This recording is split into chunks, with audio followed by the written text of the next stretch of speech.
Saudara-saudariku yang terkasih, hari ini kita merayakan hari Minggu biasa yang kelima.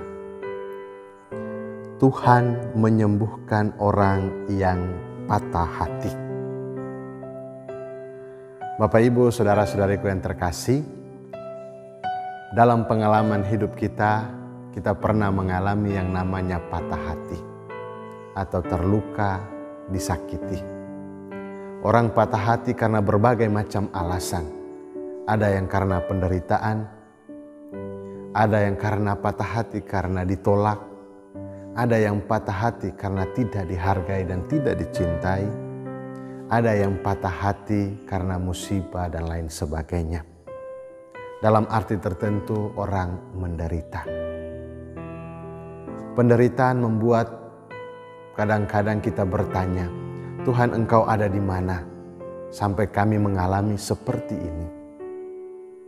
Kita bertanya peran Tuhan di dalam kehidupan kita saat-saat hidup kita dalam situasi patah hati, menderita.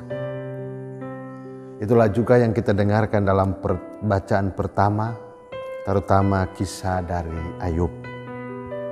Ayub sendiri mengatakan dalam hidupnya bahwa hidup menjadi sia-sia. Waktu malam terasa begitu cepat dan yang ada adalah kesia-siaan. Tetapi sampai pada satu titik dia mengatakan bahwa inilah penderitaan, manusia mengalami demikian. Dan Tuhan akan memberikan yang terbaik untuk orang-orang yang percaya. Saudara-saudariku yang terkasih, penderitaan, kesulitan, patah hati bukan berarti tidak diperhatikan Tuhan. Tuhan menyembuhkan orang yang patah hati.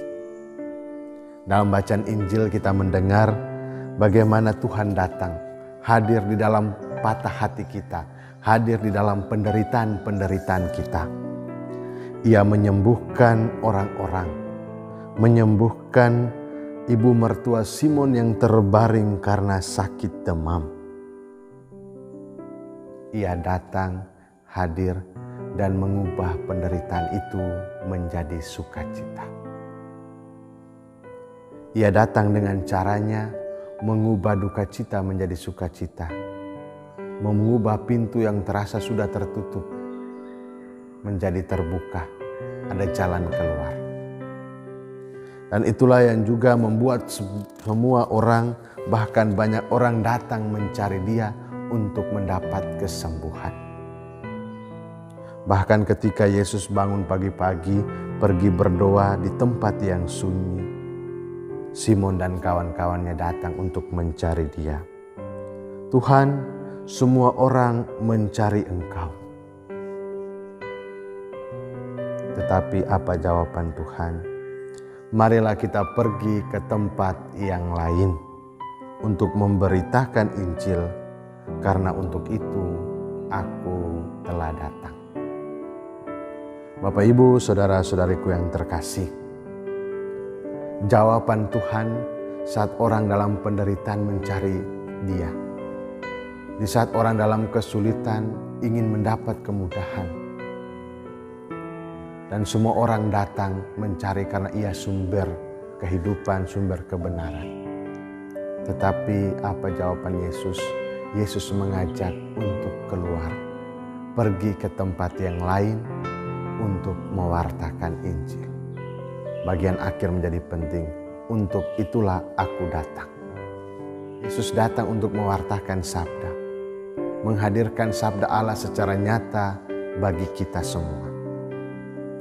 Maka ketika orang datang hanya mencari mujizat, orang mencari Yesus hanya untuk mendapat kesembuhan semata, itulah yang ingin diperbaharui Tuhan.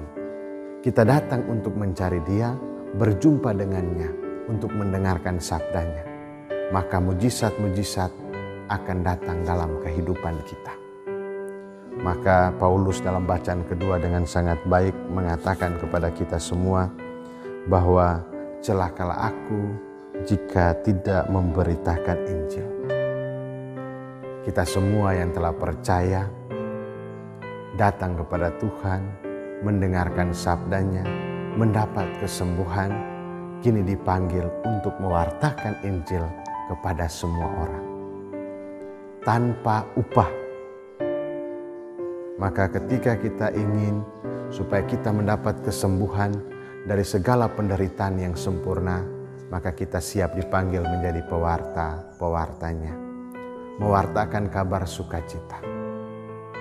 Maka kita harus keluar, tidak nyaman di situ, tapi pergi ke tempat yang lain. Karena di tempat lain juga orang membutuhkan sabda, membutuhkan peneguhan dari kata-kata Yesus, dari firman-firman-Nya. Semoga kita semua, Bapak Ibu, Saudara-saudari dalam tugas dan karya, dimanapun Anda berada, dimanapun Anda bekerja, di keluarga Anda masing-masing, kita semua dipanggil untuk mewartakan kasih Tuhan, menyampaikan firman-firman-Nya, menyampaikan sukacita yang dijanjikannya. Sebagai tanda bahwa kita yang telah disembuhkan oleh Kristus, kini dipanggil juga untuk menyembuhkan mereka, menyembuhkan lewat nasihat-nasihat kita, menyembuhkan lewat kehadiran-kehadiran kita, menyembuhkan lewat sapaan-sapaan kita, menyembuhkan lewat uluran tangan kita untuk berbagi, menyembuhkan dengan memberi motivasi dan semangat hidup yang baru.